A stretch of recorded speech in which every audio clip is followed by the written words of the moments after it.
Swords.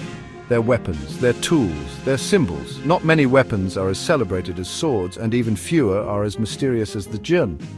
Made in ancient China, the jian is more than just steel. It's a symbol of elegance, power, and deep thought. Unlike the heavy broadswords of Europe, the jian is all about refinement. It's a straight sword with two edges, designed for both cutting and stabbing. Its history goes back thousands of years, woven into the story of China itself. Emperors, poets, warriors, philosophers, some of the most important people in Chinese history have used the jian. They saw it as more than a weapon. They saw it as a reflection of themselves, a tool to shape their lives and defend what they believed in. This is the story of the jian, China's legendary sword. The jian sword first showed up thousands of years ago during the Bronze Age. Early jians were made of bronze. They were shorter and lighter than later ones. Over many years, the jian changed. Iron and then steel became the metals people used. Swordsmiths tried different shapes and sizes. This led to a weapon that was both beautiful and deadly. The Han Dynasty from 206 BCE to 220 CE was a great time for the jian. It became the main weapon of the Han armies. It became known as a symbol of power and importance. The jian stayed popular throughout Chinese history. Different dynasties had their own versions. Even today, the jian is still an important part of Chinese culture. The jian sword is beautiful, but it's also practical. It has several important parts. Each part has a job to do. The blade has two edges and is straight. This lets you cut and stab. The length can be different, but it's usually between 70 and 90 centimeters.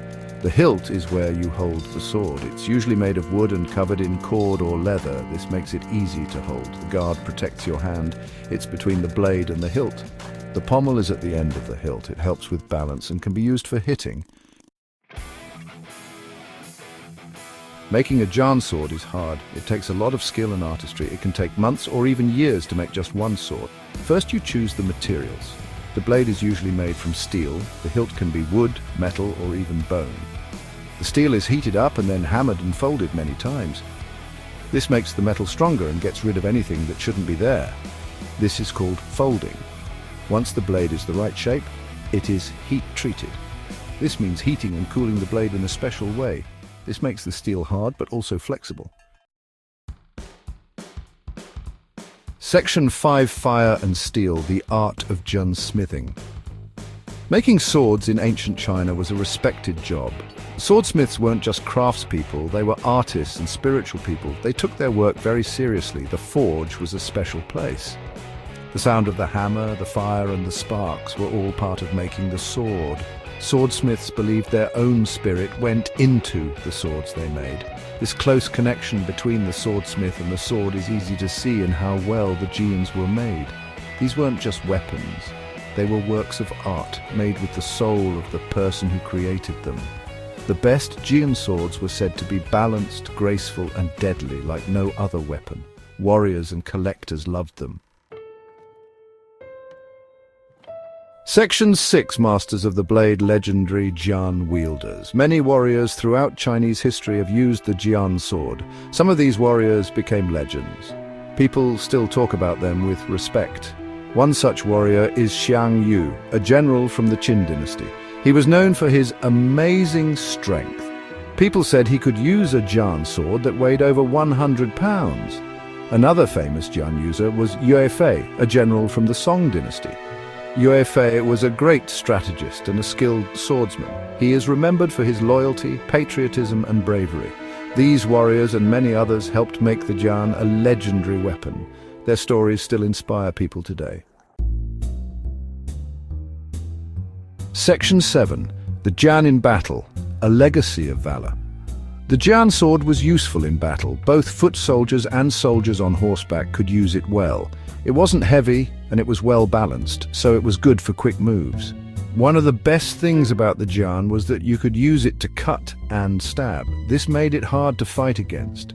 Enemies never knew what was coming next. The jian was also good for blocking attacks.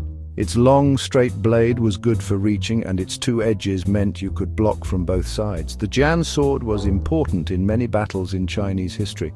It helped decide which dynasties ruled and changed the country's future. Section 8. The Jian in Art and Culture. Beyond the battlefield.